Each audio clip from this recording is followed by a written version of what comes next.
There's one power, invisible, and you see it everywhere and every day.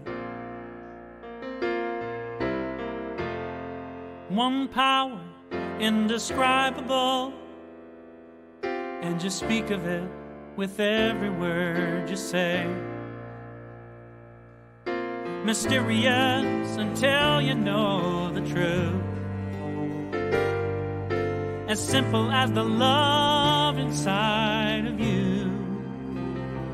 Call it God, call it Spirit, call it Jesus, call it Lord, call it Buddha, Baha'u'llah, angels' wings or heaven's door. But whatever name you give it, it's all one power, can't you see?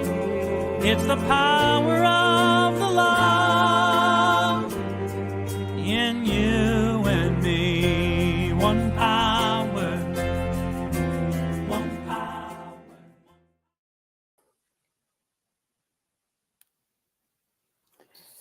Good morning. Such is the nature of life that all it asks and all it wants is the opportunity to appear. You are that opportunity, and so am I, and so it is. Welcome, everyone, to CSL Midtown, coming to you this morning from Atlanta, Georgia. We are so glad that you have joined us today. We welcome all people, no matter who you are or where you are in your life. We welcome all those who are listening online, either live now or on our recording. Our center reflects the beautiful, diverse tapestry of life that is everywhere present. So we welcome you.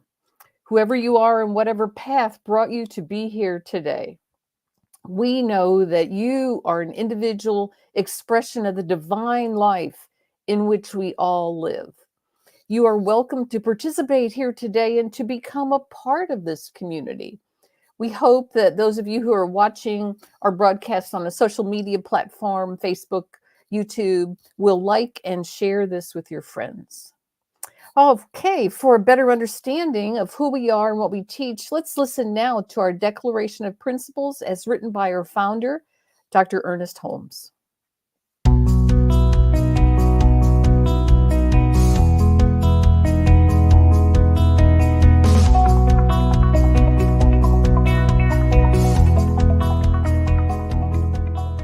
I believe in one God, one absolute power and first cause to all things. I believe that this power is perfect love and creates out of a desire to express love. I believe all thought is creative, and how I choose to think creates my personal experience. I believe in the unity of all life and the immortality of the individual soul, forever unfolding. I believe in the eternal goodness, the eternal goodness of God, the eternal loving kindness, and the eternal givingness of God to all. And so it is. And so it is. And so it is.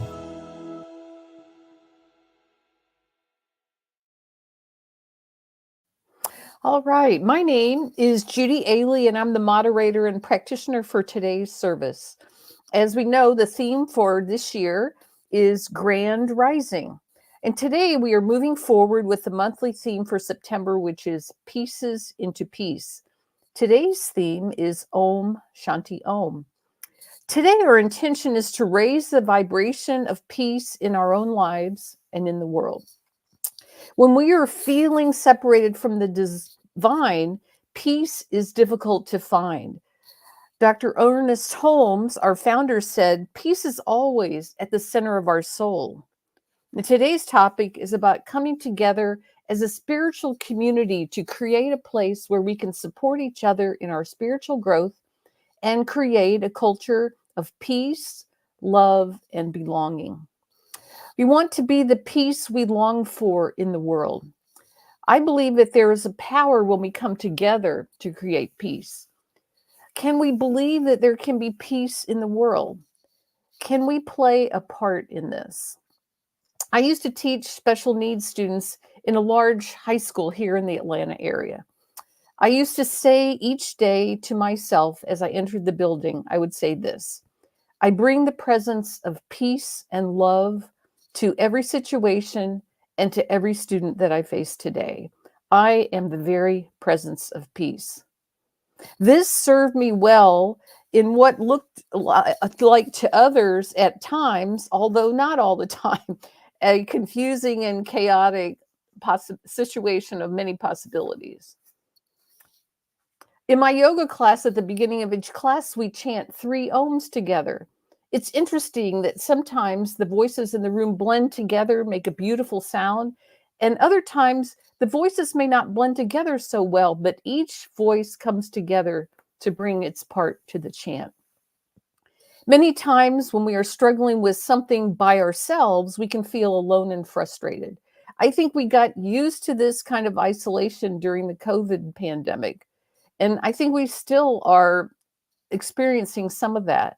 But when we come together as a community, we can offer hope, energy, encouragement, and the experience of peace.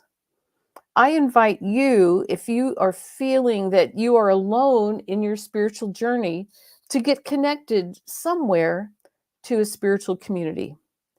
My experience is that this CSL Midtown is a great community to find that connection. Even though we meet most Sundays online, there are good opportunities to connect. Every Sunday at 10 a.m., come and join us for our 10 a.m. discussion group. We are reading and discussing the Science of Mind textbook. It's a great group, a good time to share ideas and to be connected with others on a similar journey, to receive support and treatment in areas that you are struggling. Also, at the end of each service, we have a short 10 to 15 minute discussion with whoever the guest speaker is of the day. You can join in with us on Zoom immediately following the service. You can find the link at cslmidtown.org. It's another great way to meet others in our community and to get connected. And of course, don't forget our once a month in-person service, usually the first Sunday of the month. However, only in October, it's the second Sunday of this month. So get connected. You don't have to struggle with your spiritual growth, with finding that peace alone. As we come together in community, we create a powerful presence of peace and love in the world. So you don't want to miss out on it. Together, we are creating a world that works for everyone, and a world that is filled with the possibility of peace and of peace itself. I'd like to lead us now in a spiritual mind treatment, which will be followed by music for reflection. As I offer these words in the first person, please accept this treatment for yourself.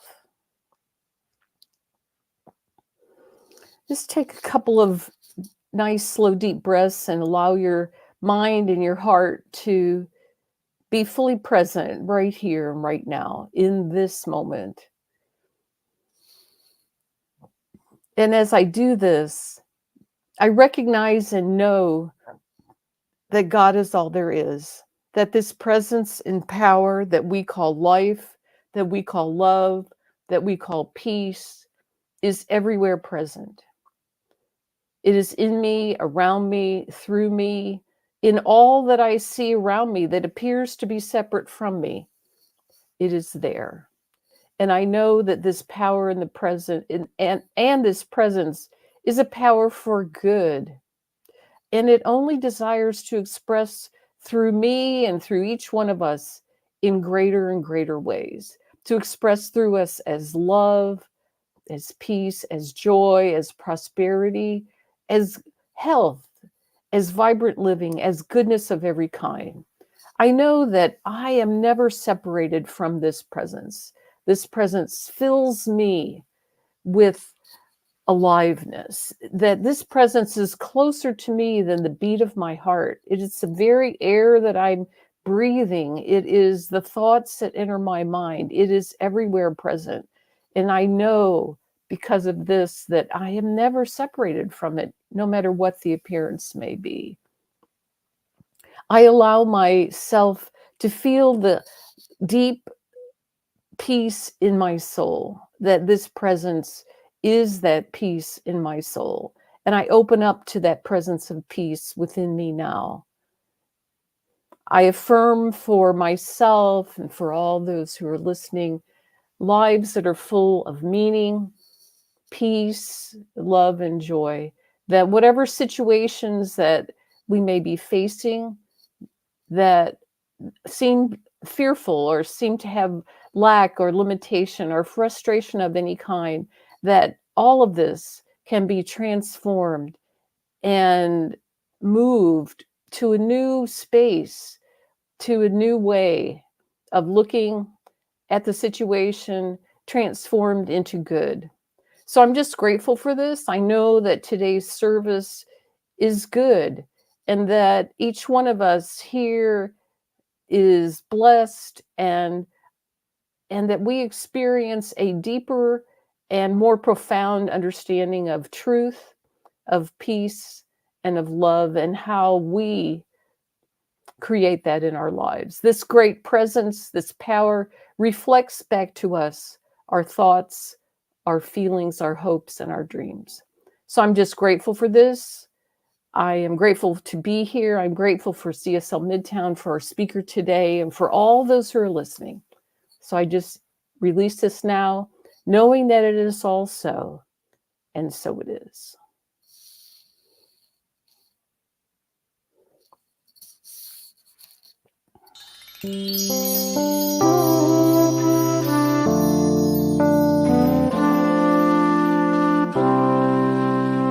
Om Shanti Om, the peace of the Creator,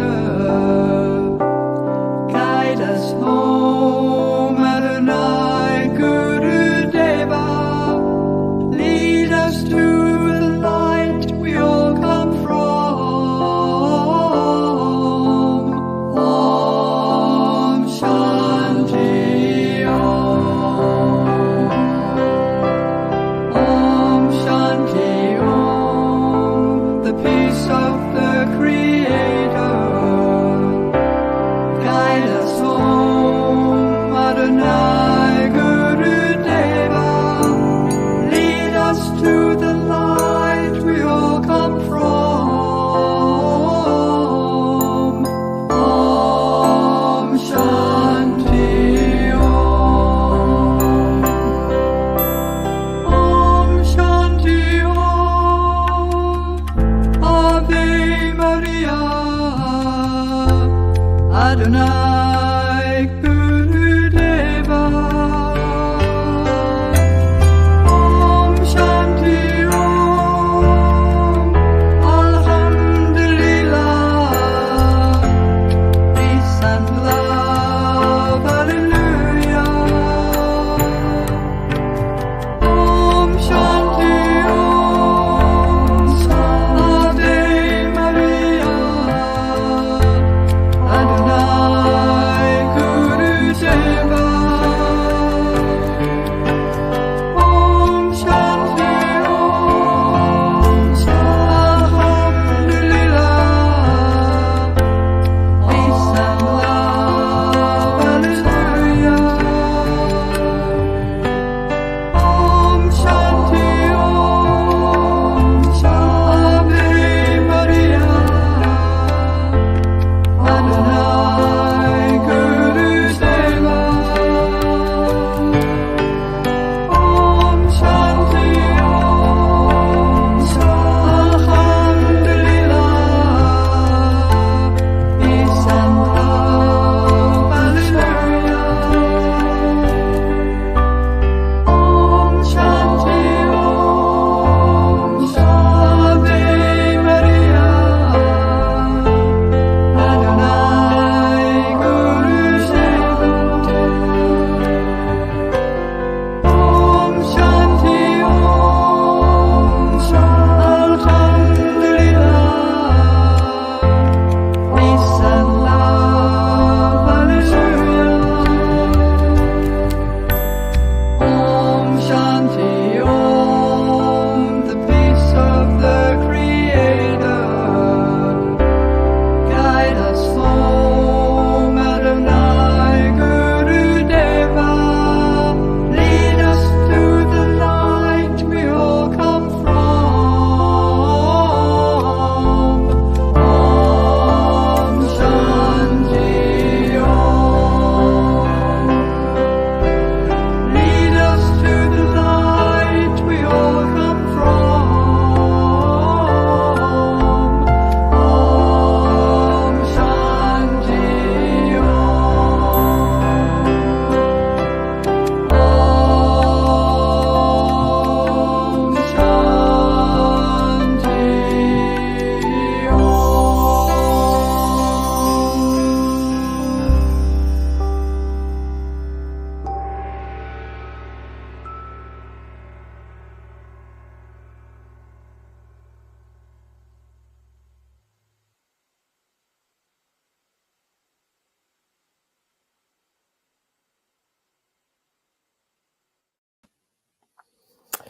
That was beautiful.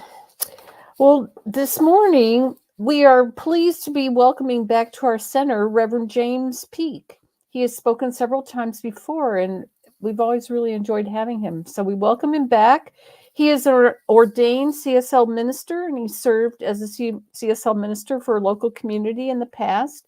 He is currently the director of information technology at the CSL home office in Colorado. He holds a degree in management information systems and a master's degree in consciousness studies from the Holmes Institute. He lives in Colorado, and it sounds like he enjoys the great outdoors there. So we join me in welcoming back Reverend James Peake. So glad you're here today. Good morning. Good morning. It's wonderful to be able to join you virtually this morning. It's truly surprising that you're wanting to have me back. No, just kidding. But I do look forward to sharing some time and hopefully some wisdom with you. So the talk title was mentioned is Om Shanti Om. And the word Om is defined by Hindu scripture as being the original vibration of the universe. And by chanting Om as humans, it allows our mind to become aligned with the breath, which shifts the material absorbed mind, the focus of the mind on the material world, to a one-pointed single focus of spiritual realization. Now, Shanti means peace. So Om Shanti, peace would be that vibration of peace. And Sangha, you may have heard of the word in the past or understand what it is, but if you haven't, Sangha is a Sanskrit word from the Buddhist and the yogic philosophies, meaning spiritual community, a place where people come together to support each other's spiritual growth and practice a culture of love, peace, and belonging. So this morning, through this amazing technology, this virtual technology, we're coming together as a peace sangha, or a peace community. So I wanted to speak just really briefly about, what is so unique? Why come together in spiritual community?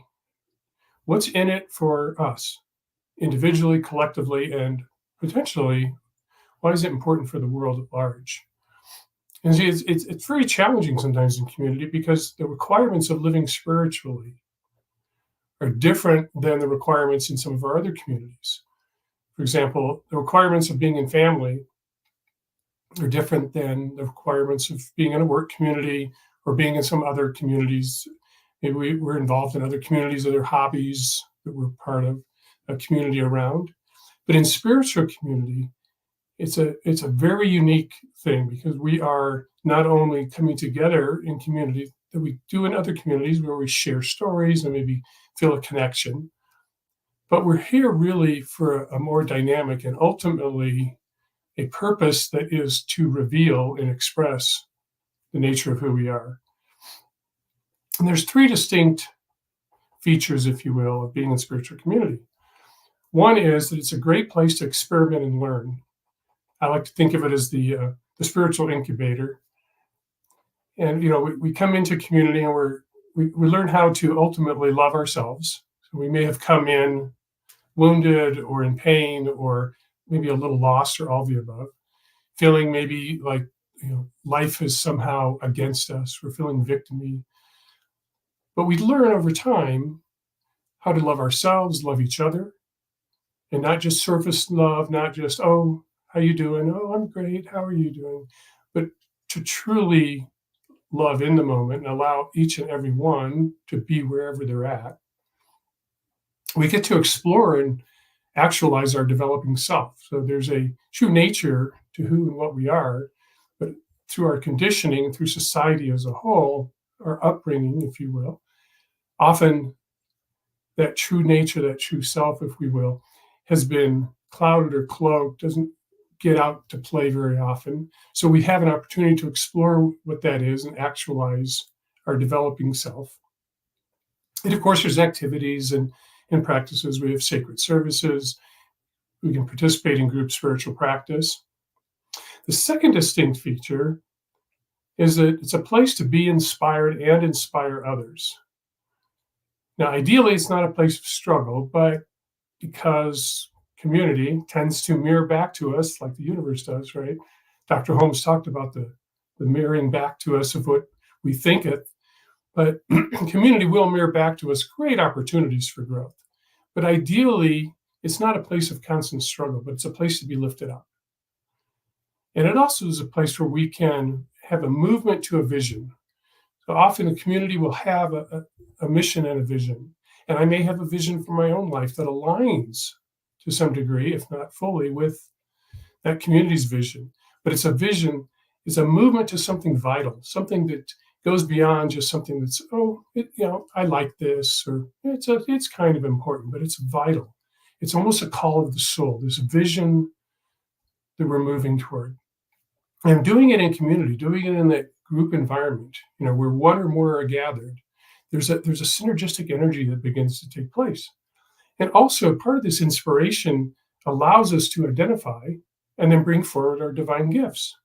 So a lot of times, again, we're coming into community, a lot of times we're not coming in necessarily awake to fully who I am, and I know how my gifts are, and I know how I can give my gifts to the community and give my gifts to the world.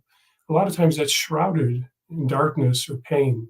But over time, we begin to understand what our gifts are, and we can bring those forward. And then the third unique aspect is, which we don't experience this in family necessarily, or work, or some of our other groups, but it's a call to return to wholeness. Spiritual community is the call to wholeness, the call to return to truth, to the peace that we are, the divine love that we are. The analogy I like to use in general, think of it this way, is if our whole life is a big circle, often our spiritual life, if you will, our spiritual awareness is a tiny little dot in that big circle. But over time in community, in spiritual community, we're doing our practices, maybe taking classes, doing some workshops, possibly having some spiritual sessions with a practitioner occasionally. We begin to grow, open up more, and that idea of separation fades. The idea that there's a me here and life is out there begins to fade. I start to have a sense of, even if I can't fully believe it to be true, I can start to even have a sense that I am part of it, that this idea of oneness does apply to me, even though in the past it may not have been the story. And of course, Dr. Holmes reminds us that the past has no power over the present. So principle trumps anything in the past. Principle dwarfs precedent. So whatever occurred in the past has no power over the present. So as we start to grow the spiritual aspect of ourselves, we can get to the point where we won't really anymore have our spiritual life. Like, Sunday's my spiritual day, or Sunday and Wednesday. I do a meditation occasionally. Now I got to go to work. I can't be spiritual there. There's my work life, my spiritual life. But the spiritual life, the spiritual aspect, we start to more fully live as a spiritual being. And that little dot begins to grow and grow to the point where really it is our life. There is no longer this separation between the idea that I'm spiritual here and I'm not spiritual there. But I'm just showing up as a spiritual being because that's truly what I am, and I'm understanding that now. So my life is more integrated. And as I see and feel and return to this wholeness of truth, that there's that place within, there's an aspect of my being that is whole and complete, has never been hurt, can never be touched by anything in the physical realm, any thoughts, that there's an essence there that is whole and complete. As I start to understand, feel that, live as that more and more, I show up more as love and peace in the world. And that is how we begin to shift and help the world reveal. As we're coming as peace, we're showing up as peace, showing up as divine love. But it's an interesting thing about the world. The world reflects as a whole, right? There's the whole group consciousness of all the beings on the planet, all that's ever been, reflects where we're at as a group. And so it's incumbent upon us, if we are looking to reveal, looking to see peace in the world, to help create peace in the world, if you will, that we have peace within. It's really challenging to show up as peace, to model peace, to be that place of quiet listening for someone else, that peaceful blanket, if you will, if I'm not experiencing peace internally. And it's not just peace of mind I'm referring to. I'm talking about peace of our physical body, peace of our emotional body, peace in our heart. So if I'm coming from that wholeness, recognizing that wholeness, having peace throughout my whole system, mind, body, soul, emotions, heart, is much more natural, much easier to be. So what gets in the way of this? Well, the easy answer is life, right? Life's crazy, especially these days, it seems. We've got so many things going on in the world. Just in the US alone, there's all sorts of opportunities to get pulled out of peace. We've got turmoil, we've got situations, whether it's the political situations in our cities, we've got all sorts of challenges that can pull us out of that peace. So there's a lot of things happening in life itself. But the other challenge we have is just we have this thing called the ego. Now, when I say the word ego, what I'm referring to is the mental idea that there's a me that's separate from life. That there's a little energy, a little me in here. There's a person that is somehow not part of life itself, part of God, part of the one. So any of those ego beliefs or ego ideas are going to tend to, over time, create some turmoil, create some challenges. But what I found in my own life and working with others is that the most consistent barrier to peace, love, truth, oneness is the need and the desire for control. I don't know. Anybody else ever have issues with control? I don't know. Maybe you do. I'm guessing maybe. But when we look to control not only our own lives, which is challenging enough, but as crazy as it sounds, control others, we can really fall into this cycle of, really it's insanity, but this cycle of not feeling peaceful, more turmoil, suffering mentally, suffering emotionally, because the world is not operating the way we want it to. It's not doing the things that I'd like it to do. It's forcing me into situations sometimes that I absolutely do not like and I do not want. Even if I'm one who has created some of these situations, maybe I have a life that I have taken a step into. I have chosen this, but I'm just not feeling it today. And I just don't want to participate. I just want to take a time out. But sometimes responsibilities calls us to show up. We'd rather control the situation and say, no, not today. Not today. This is actually the case for Pat. So one morning, Pat's mom was yelling upstairs to Pat that it was time to go to school. Pat didn't want to go to school. Pat was tired of school. Pat wanted a different outcome. Pat wanted to control the situation, even though there's other people involved. And of course, Pat's mom really wanted Pat to go to school. Pat's yelling, I don't want to go. And Pat's mom said, you have to go. But why do I have to go? And she finally just said, Pat, there's 3 reasons. I'm going to make it very clear for you. 1, it's time to go to school. School doesn't start in an hour. It starts soon. You have to go now. 2, people are depending on you. And 3, you're the principal. So in Pat's case, it was probably a good idea to go to school since Pat was the principal and had created that life. But it's very common that we may not want to participate. We may feel like, no, can't things just change? And that can lead to a lot of suffering, because anytime we're arguing with reality or arguing with what is, it can lead to suffering, mental suffering, emotional suffering. And we can also start to have things spin. And as things start to spin out of control, that egoic mind, that little voice, that little idea that wants to control everything, really doesn't like it. Now, there's one response to the ego losing control, and it's like the deep visceral response is rage. So if you've ever raged yourself or been in the presence of somebody who's raging, all that's really going on is that sense of themselves that's separate has lost control of the situation. Things aren't going the way they want them to. And so the rage comes up and allows them to have a sense of control again. They may not be in control of the situation, but now they're in control of what's going on within them. And it's an attempt to control others. So it's a very, very visceral, it's like the root response when the ego's totally out of control and things aren't the way they want it. Now, another response is we can just feel lost and shut down and just take a time out.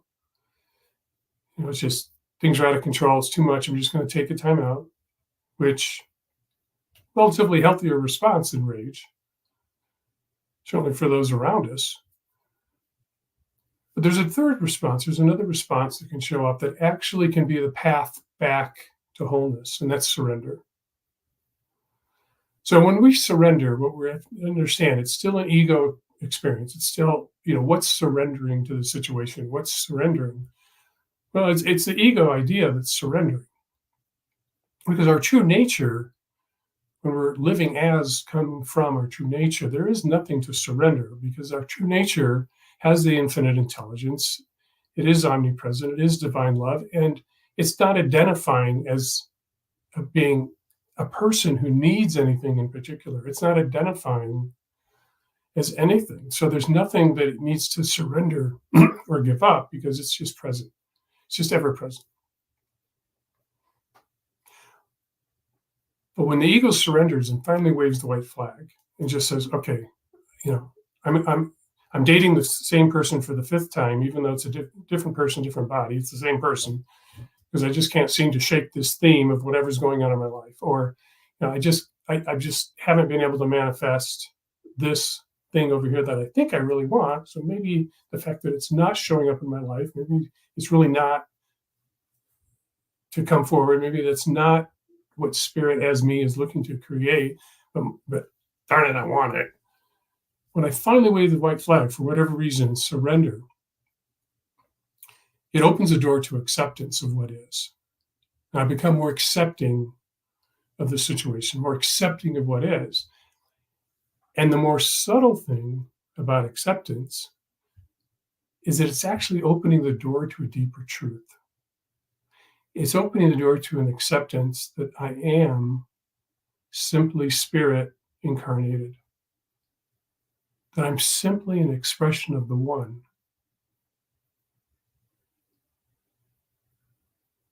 That I don't need to be all these other things that my mind, my separation thoughts think I need to be. That in the simple moment, I'm just that peace. I am that love. I'm an expression of life. That all the words that we use to describe God, to describe spirit,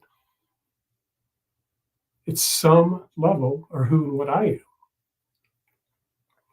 And then as I allow that to fall away and that trust to come up, I can more easily actually express, reflect my true nature. So there's the book that's been used for decades, actually, in some of our Science of Mind classes by Ram Dass. It's called Journey of Awakening. You may have read it in a class or read it on your own. But in the book, Ram Dass describes what I was just talking about this way. Up to the very end of the climb up the mountain of liberation, the most subtle suffering still remains, for there is still an individual who identifies with his or her own separateness. There is still clinging. There is still a final bond to break. At the moment of scaling the highest peak or walking the narrowest ledge, the climber must let go of everything, even self-consciousness, in order to become the perfect instrument of the climb. And I personally know this as having done a fair amount of hiking in the Grand Canyon. There's places where you literally have a 6-inch, your trail is 6 inches wide, and if you step off the trail, down you go. So Ram Dass continues, in the ultimate moments of the climb, He or she transcends even the identity of climber. So beyond the identity of even being the climber, we have allowed things to fall away. And then he adds, as Christ said, one must truly die to be born again. The absence of identity with personal ego means that the being is free, is pure compassion, pure love, pure awareness. For such a being, everything is in the moment. There is a richness in which past, present, and future all coexist. And I would add that in that present moment, as Ram Dass is describing, is the ultimate peace. We're not worried about the past. We're not projecting what the future must be. Now, this doesn't mean that we don't have schedules, budgets, plans. Sometimes there's some confusion. I was speaking with a minister friend of mine, and I was talking to her a little bit about my talk. I like to run my ideas by people occasionally.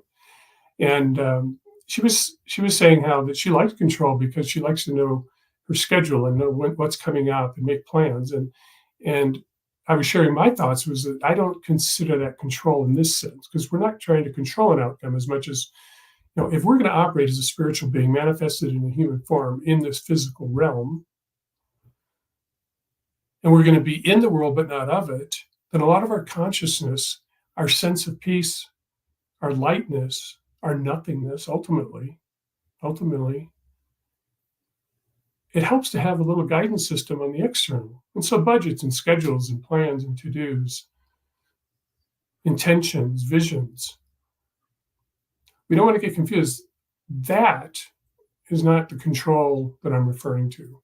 I'm referring to the control where the little me, the little I says, I don't like this. I want things different. It has to be different. I won't feel safe unless it's different. As that egoic separate me starts to dissolve away, as Ram Dass described, we're in the present moment. And when we're in this present moment, it's more easily to hear that intuitive guidance, the whispers of spirit. So we may have the vision, we may have the goal, we may have the intention, but we don't have to worry about how we're going to attain it or get it. In our spiritual mind treatment, as we go through the steps, we're affirming it as true, even though it may not have appeared yet in the physical realm. We know the truth. We know it's done, in, as we say, in the mind of God, the mind of the one. So I allow the guidance, the next indicated step, to tell me where I'm going, what I'm doing, trusting and knowing. It's even beyond faith. It's just a knowing that everything's going to show up at the perfect time in the perfect way in my life, which is really the life of spirit. Also, in this present place and in community, we can know that spirit has, as each of us has got this. The spirit's got it. And when those thoughts of separation, those thoughts of me, what do I need to do, come in, and we can just remember, okay, that's a limited belief system that's popping in. It happens. But I know spirit's got it. Spirit as this manifestation has it, got it, as me. So it allows that peace to return. And we more easily allow life to be what it is. There may be situations that we prefer that we're different. I mean, we look at the state of the world. I mean, just, has the world ever been without war? I mean, it's for hundreds of years, there seems to be a war at least somewhere. Certainly, recognizing our spiritual nature, when we look at war in the world, it's a tragedy. It tugs at our heart, saddens our soul. There may be things that we certainly would prefer to be different in the world.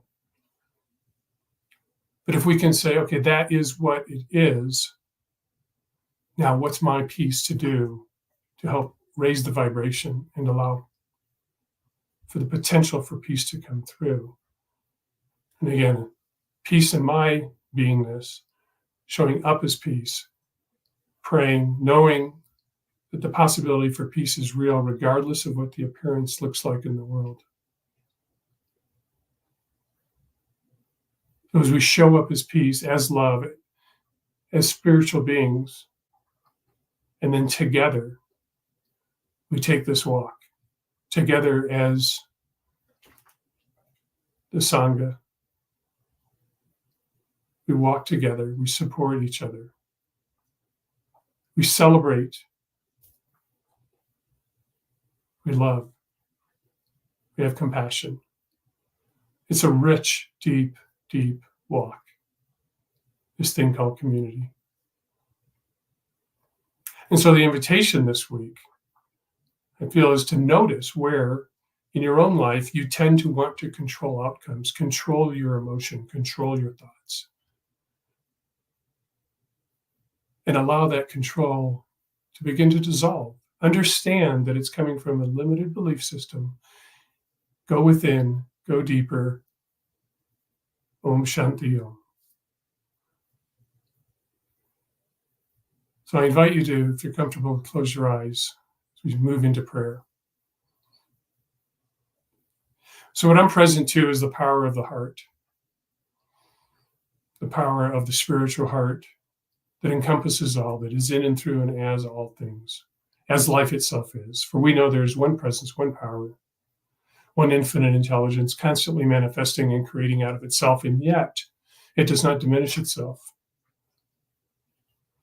A candle lighting another candle does not diminish the light of the initial candle.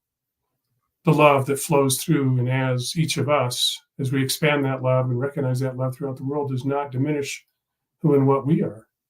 For we are of this oneness. Each and every thing, the known, the unknown, the seen, and the unseen, is an expression of this one, including each and every one of us that are here, hearing the sound of my voice this morning. And it is through this unity of life, through this oneness, that I speak a truth on behalf of each and every one of us. We are these amazing spiritual beings having this human experience, that all of life, all the power, all the presence, all the intelligence, all the divine love is available to us, through us, and as us. And then I know as we show up as that love, as that divine presence, as that peace, that we do affect a change. It may be an unconscious change for some. They may not be aware of the shift that has occurred within their being.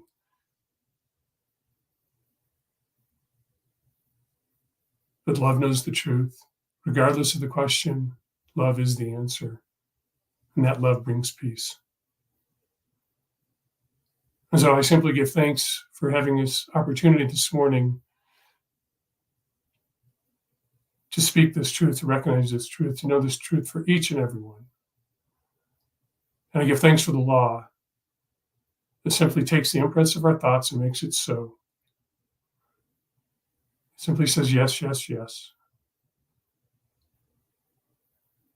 So I simply now release this treatment into that law, knowing it is done. There's nothing more to be done except to simply move forward in love, in peace.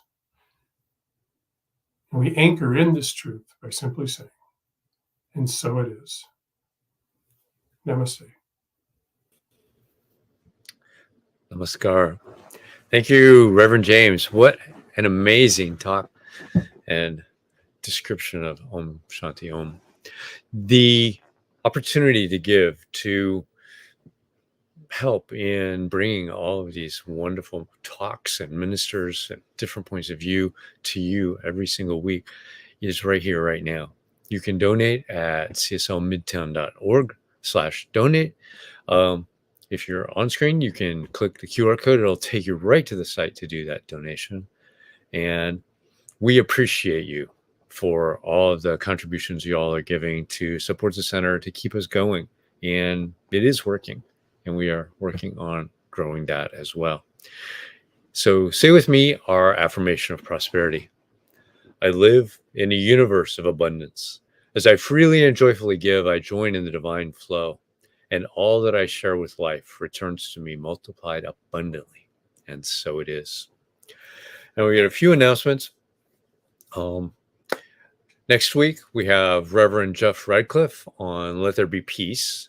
Thanks, Judy Aehle, this morning for being that intro moderator and practitioner today.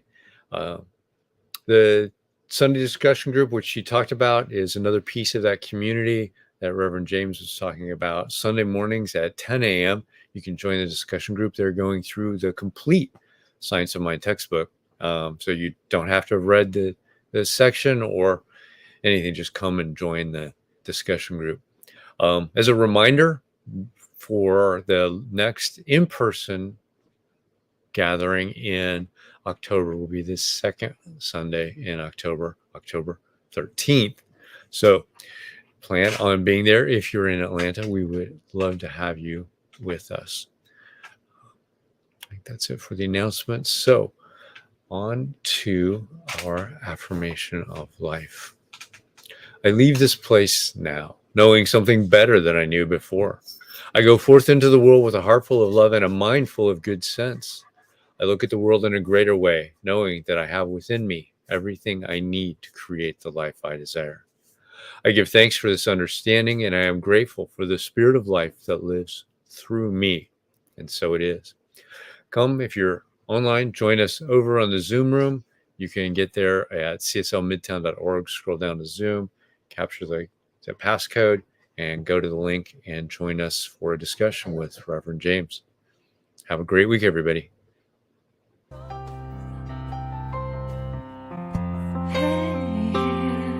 I'm so grateful.